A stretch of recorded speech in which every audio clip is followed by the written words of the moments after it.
পবিত্র ঈদুল আজহার সরকারি ছুটি শেষে খুলেছে সরকারি দপ্তরসমূহ। সেই সাথে শুরু হয়েছে বিভিন্ন দপ্তর ও আর্থিক প্রতিষ্ঠানসমূহের অর্থনৈতিক লেনদেন সহ দাপ্তরিক কার্যক্রম। কুরবানির ঈদ উপলক্ষে গত ৫ জুন থেকে শুরু হওয়া দীর্ঘ ১০ দিনের ছুটি উপভোগ শেষে সকাল থেকে খুলতে শুরু করে সাদুল্লাপুর উপজেলা প্রশাসনের বিভিন্ন দপ্তর সহ সরকারি বেসরকারি বিভিন্ন অফিস ও শিক্ষা প্রতিষ্ঠানসমূহ। সাদুল্লাপুর উপজেলা প্রশাসনিক কার্যালয় ঘুরে দেখা যায় ঈদের ছুটি শেষে উপজেলা প্রশাসনের বিভিন্ন দপ্তরের কর্মকর্তা ও কর্মচারীদের একে অপরের সাথে ঈদ পরবর্তী সাক্ষাতে ঈদের শুভেচ্ছা বিনিময়ের দৃশ্য। ঈদের শুভেচ্ছা বিনিময় শেষে উপজেলা প্রশাসনের সকল দপ্তরের দাপ্তরিক কার্যক্রম পরিচালনায় বিভিন্ন দিক নির্দেশনা প্রদান করেন উপজেলা নির্বাহী কর্মকর্তা কাজী মোহাম্মদ অনিক ইসলাম। ঈদের ছুটির শেষ হলেও জীবিকার তাগিদে আজও কর্মস্থল ঢাকায় ফিরছে মানুষ, যে কারণে সিরাজগঞ্জে যমুনা সেতুর সংযোগ মহাসড়কে যেমন রয়েছে যানবাহনের চাপ, তেমনি মহাসড়কের মোড়গুলো রয়েছে যাত্রীদের ভিড়। রবিবার ভোর থেকে সিরাজগঞ্জের বিভিন্ন বাস কাউন্টার ও মহাসড়কের মোড়গুলোতে যাত্রীর চাপ দেখা যায়। বাসের পাশাপাশি ট্রাক ও পিকআপ করে কর্মস্থলে ফিরতে দেখা যায় অনেক মানুষকে। তবে আজও যাত্রীদের গুনতে হচ্ছে অতিরিক্ত ভাড়া। বাড়তি ভাড়ার কারণে দীর্ঘক্ষণ অপেক্ষা করেও গন্তব্যের দিকে যেতে পারছে না অনেক যাত্রী। গত ২৪ ঘন্টায় যমুনা সেতু দিয়ে ৫১,৫৯৫টি যানবাহন পারাপার হয়েছে। টোল আদায় হয়েছে ৩,৪৮,৩৬,২৫০ টাকা। ঈদুল আজহার টানা ১০ দিনের ছুটি শেষে আজ থেকে আশুলিয়ার গার্মেন্টস ও শিল্প কারখানাগুলোতে পুরোদমে উৎপাদন শুরু হয়েছে। সকাল থেকেই শ্রমিকদের পদচারণায় মুখর হয়ে ওঠে পুরো শিল্পাঞ্চল। শ্রমিকরা স্বতঃস্ফূর্তভাবে কারখানাগুলোতে যোগ দিয়ে পুরোদমে উৎপাদন শুরু করেছে। এর আগে গতকাল কিছু কারখানা আংশিকভাবে খোলা হলেও আজ শিল্পাঞ্চলের প্রায় সব কারখানাই পুরোপুরি চালু রয়েছে। ছুটি শেষে কাজে ফেরা শ্রমিকদের নিরাপত্তা নিশ্চিত করতে শিল্পাঞ্চল জুড়ে মোতায়েন রয়েছে পুলিশ ও র্যাব সহ আইনশৃঙ্খলা রক্ষাকারী বাহিনীর অতিরিক্ত সদস্যরা। ঈদুল আজহার টানা ১০ দিনের ছুটি শেষে বেনাপোল বন্দরে আমদানি রপ্তানি কার্যক্রম শুরু হয়েছে। কাস্টমস ও বন্দরের কার্যক্রমে রোববার সকাল থেকে পুরোপুরি শুরু হওয়ায় কর্মচাঞ্চল্য ফিরেছে বলে জানান বেনাপোল স্থলবন্দরের উপপরিচালক মামুন কবির তরফদার। তবে টানা ছুটিতেও আন্তর্জাতিক চেকপোস্ট ইমিগ্রেশন দিয়ে দুই দেশের মধ্যে পাসপোর্টধারী যাত্রী পারাপার স্বাভাবিক ছিল। অপরদিকে টানা ছুটি শেষে বেনাপোল কাস্টমস হাউজের কর্মকর্তারা কর্মস্থলে যোগ দিয়েছেন। প্রথম দিনে কাস্টমস হাউজে ব্যবসায়ীদের উপস্থিতি কম থাকায় কর্মকর্তারা সকাল থেকে দুপুর পর্যন্ত কাটিয়েছেন একে অপরের সঙ্গে ঈদ শুভেচ্ছা বিনিময় করে। বিএনপির সিনিয়র যুগ্ম মহাসচিব রুহুল কবির রিজভী আহমেদ বলেছেন, ফেব্রুয়ারির প্রথম সপ্তাহ থেকে দ্বিতীয় সপ্তাহের মধ্যে নির্বাচন হবে। এর চাইতে উপযুক্ত সময় আর নেই। গাজীপুর জেলা বিএনপির আয়োজনে গাজীপুর সদর উপজেলার ভবানীপুর মুক্তিযোদ্ধা কলেজ মাঠে বাংলাদেশ জাতীয়তাবাদী দল বিএনপির নতুন সদস্য ফর্ম বিতরণ ও সদস্য নবায়নের কর্মসূচির উদ্বোধনী অনুষ্ঠানে গাজীপুর জেলা বিএনপির আহ্বায়ক ফজলুল হক মিলনের সভাপতিত্বে প্রধান অতিথি হিসেবে উপস্থিত থেকে তিনি এ কথা বলেন। অনুষ্ঠানে আরও বক্তব্য রাখেন বিএনপির যুগ্ম মহাসচিব অ্যাডভোকেট আব্দুল সালাম আজাদ, কেন্দ্রীয় নেতা হুমায়ুন কবির খান, কেন্দ্রীয় সহ স্বাস্থ্য বিষয়ক সম্পাদক ডাক্তার রফিকুল ইসলাম বাচ্চু, কেন্দ্রীয় নির্বাহী কমিটির সদস্য হাসান উদ্দিন সরকার সহ আরও অনেকে।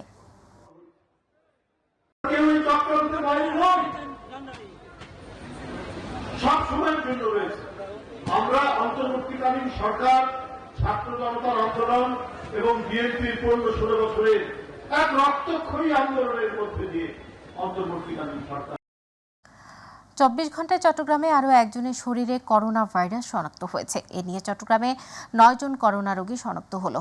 এদের মধ্যে ৩ জন হাসপাতালে চিকিৎসাধীন আছেন। করোনা রোগীদের চিকিৎসার জন্য চট্টগ্রামে বিশেষায়িত সরকারি জেনারেল হাসপাতাল সহ ৪টি কেন্দ্রে রোগীদের পরীক্ষার ব্যবস্থা আছে। তারপরও সতর্কতা অবলম্বনের কথা জানিয়ে চিকিৎসকরা বলছেন, দেশে নতুন করে সংক্রমিত করোনা ভাইরাস আগের চাইতে ৫ গুণ বেশি বিপজ্জনক ও এর মৃত্যুহার বেশি হতে পারে। এর কারণে মাস্ক পরার পাশাপাশি ভিড় এড়িয়ে চলার পরামর্শ দেন চিকিৎসকরা। বর্তমানে আমাদের ২০ বেডের আইসোলেশন ওয়ার্ড এবং ৫ বেডের আইসিইউ কোভিড রোগীদের সেবার জন্য প্রস্তুত আছে এবং বর্তমানে আমাদের ৩ জন পেশেন্ট কোভিড ওয়ার্ডে ভর্তি আছেন, যারা সবাই আইসোলেশন ওয়ার্ডেই ভর্তি আছেন। বর্তমানে আমাদের আইসিইউতে এখন পর্যন্ত কোনো কোভিড পেশেন্ট ভর্তি হননি। আসন্ন জাতীয় নির্বাচনে সব ভেদাভেদ ভুলে ঐক্যবদ্ধভাবে কাজ করে বিএনপিকে নির্বাচিত করার মাধ্যমে দেশে গণতন্ত্রের পথে প্রত্যাবর্তনের জন্য সবাইকে কাজ করার আহ্বান জানিয়েছেন চট্টগ্রাম সিটি কর্পোরেশনের মেয়র ও মহানগর বিএনপির সাবেক সভাপতি ডাক্তার শাহাদাত হোসেন। নগরীর লাভ লেনস্থ স্মরণিকা কমিউনিটি সেন্টারে পবিত্র ঈদুল আজহা পরবর্তী ঈদ পুনর্মিলনীয় অনুষ্ঠানে তিনি এই আহ্বান জানান। তিনি আরও বলেন, ২০২৬ সালের ফেব্রুয়ারিতে একটি অংশগ্রহণমূলক জাতীয় নির্বাচন অনুষ্ঠিত হবে। বাস্তবায়নের মধ্যে দিয়ে আমরা একটি দুর্নীতিমুক্ত সমৃদ্ধশালী নতুন বাংলাদেশ গঠন করব, যে বাংলাদেশে আমরা সবাই ঐক্যবদ্ধভাবে থাকব, জাতীয়ভাবে আমরা সবাইকে নিয়ে একটি সুন্দর বাংলাদেশ গড়ে তুলব। গণ অধিকার পরিষদের সভাপতি নুরুল হক নূরের উপর হামলার প্রতিবাদে জামালপুরের ইসলামপুরে বিক্ষোভ ও প্রতিবাদ মিছিল অনুষ্ঠিত হয়েছে। সকালে ইসলামপুর অডিটোরিয়াম থেকে একটি প্রতিবাদ মিছিল বের হয়। গণ অধিকার পরিষদের ইসলামপুর উপজেলা শাখার আহ্বায়ক মাসুদুর রহমান মাসুদের সভাপতিত্বে, উপজেলা যুব অধিকার পরিষদের সভাপতি জাকাতুল্লাহ বিন মমিনের সঞ্চালনায় প্রধান অতিথি হিসেবে উপস্থিত ছিলেন গণ অধিকার পরিষদ ঢাকা মহানগর উত্তরের যুগ্ম সাধারণ সম্পাদক মোহাম্মদ ইসমাইল হোসেন। এছাড়াও গণ অধিকার পরিষদের সভাপতি নুরুল হক নূরের উপর হামলার প্রতিবাদে জানিয়েছেন তিনি। বিশেষ অতিথি হিসেবে উপস্থিত ছিলেন গণ অধিকার পরিষদ জামালপুর জেলা শাখার সহ সভাপতি আলামিন মণ্ডল।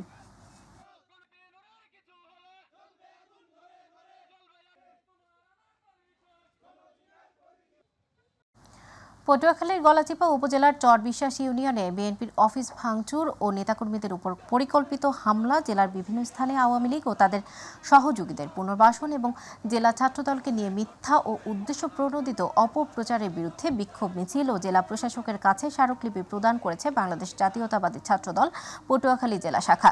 জেলা ছাত্রদলের সভাপতি শমীম চৌধুরীর ও সাধারণ সম্পাদক জাকারিয়ার নেতৃত্বে আয়োজিত বিক্ষোভ মিছিলটি শহরের প্রধান সড়ক প্রদক্ষিণ করে। পরে জেলা প্রশাসকের কার্যালয়ে গিয়ে জেলা প্রশাসক আবু হাসনাত মোহাম্মদ আরিফিনের কাছে একটি লিখিত স্মারকলিপি প্রদান করা হয়।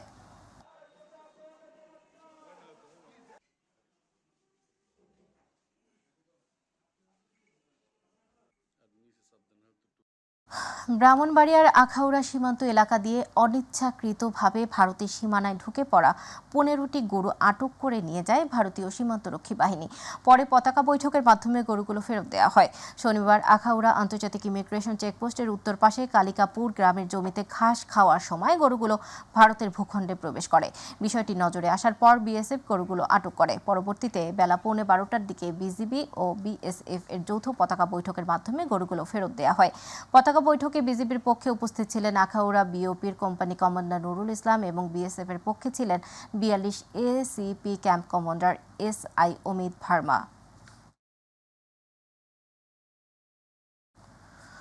ময়মনসিংহের গফরগাঁওয়ে ব্ল্যাকমেল করে 6 লাখ টাকা হাতিয়ে নেওয়ার অভিযোগে 3 ব্যক্তিকে আটক করেছে সেনাবাহিনী। কতিপয় ব্যক্তি জোরপূর্বক এক নারীর অশালীন ভিডিও ধারণ করে সামাজিক যোগাযোগ মাধ্যমে প্রকাশের হুমকি দিয়ে 6 লাখ টাকা হাতিয়ে নেওয়ার অভিযোগে ময়মনসিংহ সেনানিবাসের 77 পদাতিক ব্রিগেড গ্রুপের ভালুকা আর্মি ক্যাম্পের 29 বেঙ্গল সাজোয়া ব্যাটালিয়ন অভিযান চালায়।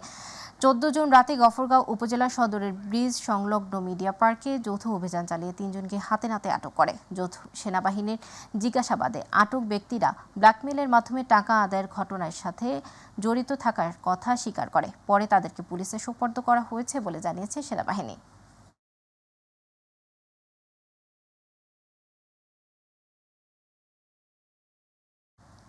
দীর্ঘদিন যাবৎ সহকারী কমিশনার ভূমি পদ শূন্য থাকায় দিনাজপুরের পার্বতীপুরে বন্ধ রয়েছে ভূমি সংক্রান্ত বিভিন্ন কার্যক্রম। দিনের পর দিন ঘুরেও কাজ না হওয়ায় ভোগান্তিতে পড়েছেন সংশ্লিষ্ট সেবাগ্রহীতারা। এদিকে অতিরিক্ত দায়িত্ব পালনের মাধ্যমে ভোগান্তি কমাতে কাজ করে যাওয়ার কথা জানিয়েছেন উপজেলা নির্বাহী কর্মকর্তা। প্রতিনিধি আব্দুল্লাহ আল মামুনের প্রতিবেদন, জানাচ্ছেন জুবাইর রহমান। 10 ইউনিয়ন ও পৌরসভা নিয়ে গঠিত দিনাজপুরের অন্যতম উপজেলা পার্বতীপুর জমি সংক্রান্ত সমস্যা সমাধানে উপজেলা সহকারী কমিশনার ভূমি এর অধীনে পরিচালিত হয় ইউনিয়ন ভিত্তিক সকল ভূমি অফিস। নানা ঐতিহাসিক স্থাপনায় প্রসিদ্ধ পার্বতীপুর উপজেলায় দীর্ঘদিন যাবৎ সরকারি কমিশনার ভূমি এসি ল্যান্ড না থাকায় স্থবির হয়ে পড়েছে এ দপ্তরের প্রায় সকল কার্যক্রম।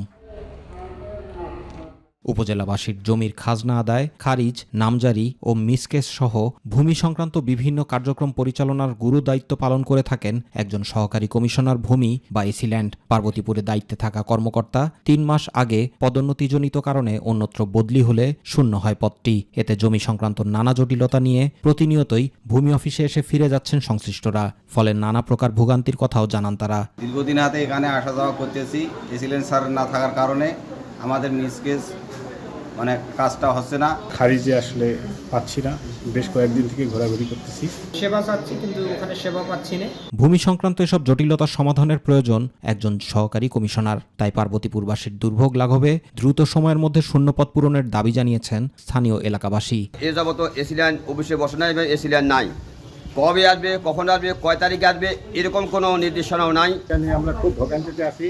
আমি কর্তৃপক্ষকে এই বিষয়ে যথাযথ পদক্ষেপ নেওয়ার জন্য বিশেষ আবেদন জানাচ্ছি। এদিকে জনবল সংকটের কারণে দীর্ঘদিন যাবৎ পার্বতীপুর উপজেলায় সহকারী কমিশনার পদ শূন্য থাকলেও দ্রুত সময়ের মধ্যে এর সমাধান হবে বলে জানান সংশ্লিষ্টরা। সেই সাথে নিজ দায়িত্ব পালনের পাশাপাশি সহকারী কমিশনার হিসেবে অতিরিক্ত দায়িত্ব পালনের মাধ্যমে ভূমি সংক্রান্ত দুর্ভোগ কমিয়ে আনতে কাজ করে যাওয়ার কথা জানিয়েছেন এ কর্মকর্তা। এখানে কিছু ভোগান্তি ছিল জনগণের, যেহেতু নিয়মিত এসিল্যান্ড নেই। আমি চেষ্টা করছি সর্বাত্মক, এবং আমরা একটা ক্র্যাশ প্রোগ্রাম হাতে নিয়েছি। আমাদের কয়েকদিন আগেই ভূমি সেবা সপ্তাহ পালন করেছি। আমরা আশ্বাস দিয়েছি সকলকে, আমরা খুব দ্রুততম সময়ের মধ্যে আমরা যে বাকি নামজারিগুলো পেন্ডিং আছে কিংবা বাকি যে বিষয়গুলো, এগুলো খুব দ্রুত নিষ্পত্তি করব। জুবাইর রহমান, মাই টিভি নিউজ। টাঙ্গাইল জেলার আইনশৃঙ্খলা পরিস্থিতি পর্যালোচনা এবং নিরাপত্তা নিশ্চিত করার জন্য আইনশৃঙ্খলা কমিটির মাসিক মিটিং হয়েছে। আজ জেলা প্রশাসকের সম্মেলন কক্ষে এই মাসিক মিটিং অনুষ্ঠিত হয়। মিটিংয়ে জেলা প্রশাসক শরীফা হকের সভাপতিত্বে অনুষ্ঠানের শুরুতেই বিভিন্ন গুরুত্বপূর্ণ বিষয় তুলে ধরেন অতিরিক্ত জেলা ম্যাজিস্ট্রেট মোহাম্মদ মাহবুব হাসান। বক্তব্য রাখেন টাঙ্গাইলের স্থানীয় সরকারের উপপরিচালক মোহাম্মদ শিহাব রায়হান, অতিরিক্ত জেলা প্রশাসক মোহাম্মদ আবদুল্লাহ আল মামুন, পুলিশ সুপার মোহাম্মদ মিজানুর রহমান। অনুষ্ঠানে জেলার সকল উপজেলা নির্বাহী অফিসার সহ সকল দপ্তরের কর্মকর্তারা উপস্থিত ছিলেন। গাজীপুরের কালিয়াকৈর উপজেলা বিএনপির আহ্বায়ক কমিটি বাতিলের দাবিতে বিক্ষোভ ও ধাওয়া পাল্টা ধাওয়ার ঘটনা ঘটেছে। পুলিশ টিয়ারশেল নিক্ষেপ করে বিক্ষুব্ধদের ছত্রভঙ্গ করে। সকালে উপজেলা সাহেব বাজার এলাকায় ওই ঘটনা ঘটে। এতে দুই পক্ষের মধ্যে উত্তেজনা বিরাজ করে। পুলিশ এসে পরিস্থিতি নিয়ন্ত্রণে বেশ কয়েক রাউন্ড টিয়ারশেল নিক্ষেপ করে বিক্ষুব্ধদেরকে ছত্রভঙ্গ করে দেয়। তবে এখনও এলাকায় থমথমে অবস্থা বিরাজ করছে। কালিয়াকৈর থানার ভারপ্রাপ্ত কর্মকর্তা আব্দুল মান্নান জানান, সকাল থেকে ধাওয়া পাল্টা ধাওয়া হলেও এখন পরিস্থিতি শান্ত রয়েছে।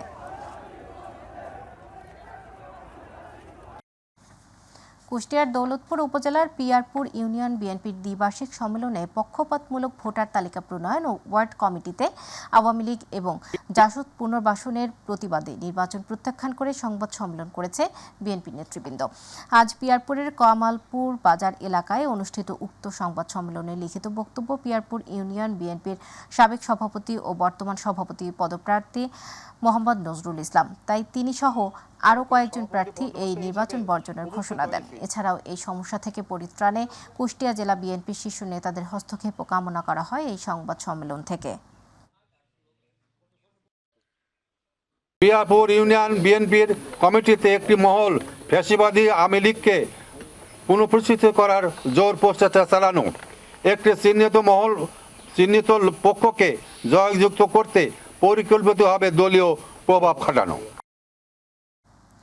গোপালগঞ্জ জেলা পরিষদ ও পানি উন্নয়ন বোর্ড এবং গোপালগঞ্জ সড়ক বিভাগ সকাল থেকে যৌথ অভিযান পরিচালনা করে।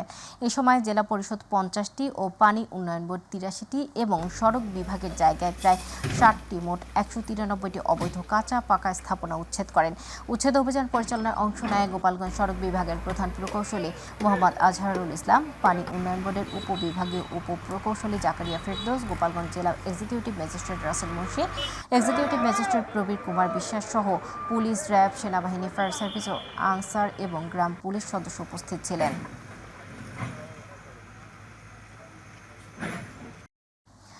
সিলেটের জাফলংয়ে পরিবেশ উপদেষ্টা সৈয়দা রিজওয়ানা হাসান এবং জ্বালানি উপদেষ্টা ফজল কবির খানের গাড়িবহর সাময়িকভাবে অবরুদ্ধ করার পেছনে পাথর শ্রমিক নয়, চাঁদাবাজ ও বালু পাথর লুটেরা চক্রের হাত রয়েছে বলে অভিযোগ উঠেছে।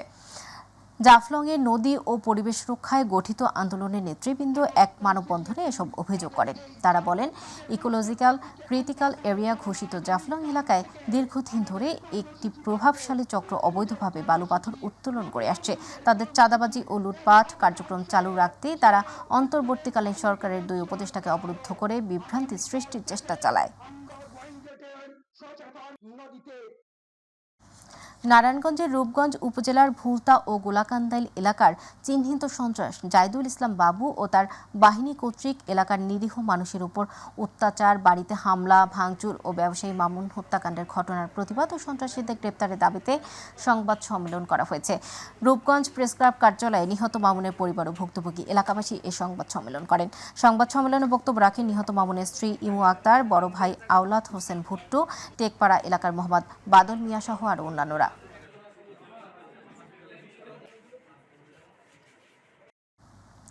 গাজীপুর সিটি কর্পোরেশনের চাপুলিয়া এলাকায় চুরির অপবাদ দিয়ে শাহরিয়ার রহমান হ্যাভেন নামে এক যুবককে পিটিয়ে হত্যার অভিযোগ পাওয়া গেছে।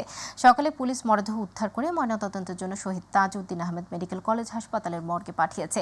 জিএমপি সদর থানার ভারপ্রাপ্ত কর্মকর্তা মেহেদী হাসান বলেন, হ্যাভেনের বিরুদ্ধে থানায় চুরি সহ বিভিন্ন অভিযোগে একাধিক মামলা রয়েছে।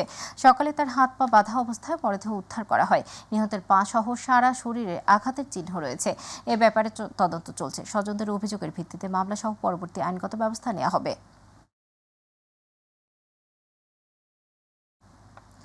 সুনামগঞ্জের দিরাইয়ে ইনসাফ ভিত্তিক রাষ্ট্র গঠনের দাবিতে গণসমাবেশ করেছে জমিয়তে উলামায়ে ইসলাম। বিকেলে উপজেলা সদর থানা পয়েন্টে অনুষ্ঠিত সমাবেশে প্রধান অতিথির বক্তব্য দেন সংগঠনের কেন্দ্রীয় মহাসচিব মাওলানা মঞ্জুরুল ইসলাম আফেন্দি। এ সময় সুনামগঞ্জ ২ আসনে আগামী সংসদ নির্বাচনে জমিয়তের সম্ভাব্য প্রার্থী ডক্টর মাওলানা সুয়াইব আহমেদকে পরিচয় করিয়ে দেন জমিয়তের কেন্দ্রীয় নেতারা।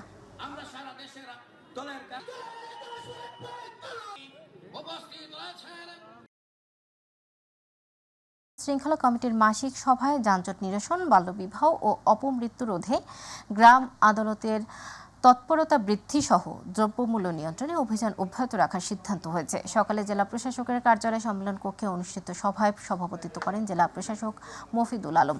বিভিন্ন বিষয়ে বক্তব্য রাখেন police super Kazi Akhtarul Alam, civil surgeon doctor Saiful Islam Khan, অতিরিক্ত জেলা ম্যাজিস্ট্রেট উম্মে হাবিবা মীরা, সেনাবাহিনীর মেজর জায়েদ, বিজিবির ৩৯ ব্যাটালিয়নের অধিনায়ক লেফটেন্যান্ট কর্নেল মেহেদী হাসান, পিপি অ্যাডভোকেট আনোয়ারুল আজিজ টুটুল, জামায়াতের জেলা আমির আব্দুল করিম, প্রেস ক্লাবের সাধারণ সম্পাদক সাইফুল ইসলাম সহ আরো অনেকে।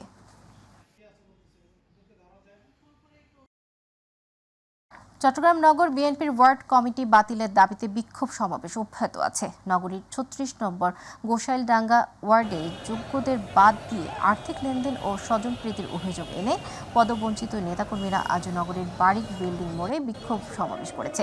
এ সময় নেতাকর্মীরা বলেন, টাকার বিনিময়ে আওয়ামী লীগপন্থীদের দিয়ে কমিটি গঠন হয়েছে, যা অবিলম্বে বাতিল করতে হবে। বিক্ষোভ সমাবেশে সভাপতিত্ব করেন সাবেক সহসভাপতি জাহাঙ্গীর আলম, পরিচালনায় ছিলেন মোহাম্মদ ইসহাক।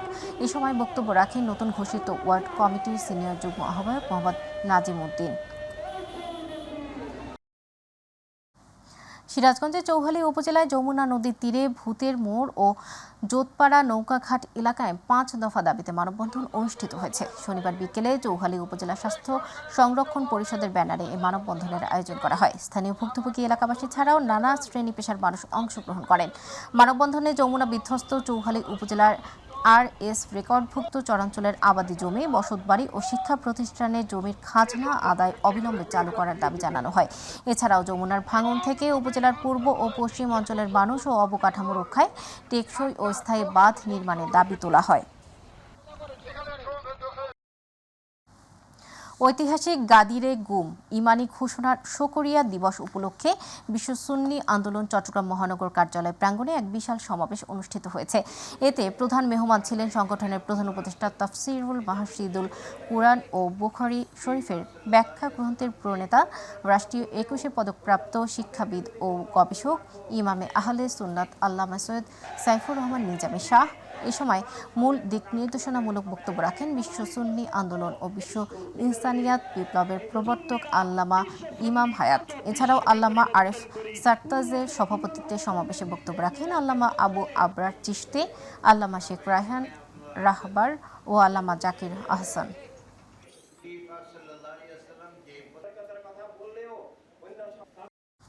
শরীয়তপুর সদর উপজেলার চিতলিয়া ইউনিয়নের ১৬ঘর গ্রামে আতাউর রহমান খান ওয়েলফেয়ার ফাউন্ডেশনের উদ্যোগে আয়োজন করা হয়েছে এক প্রীতি হাডুডু প্রতিযোগিতা।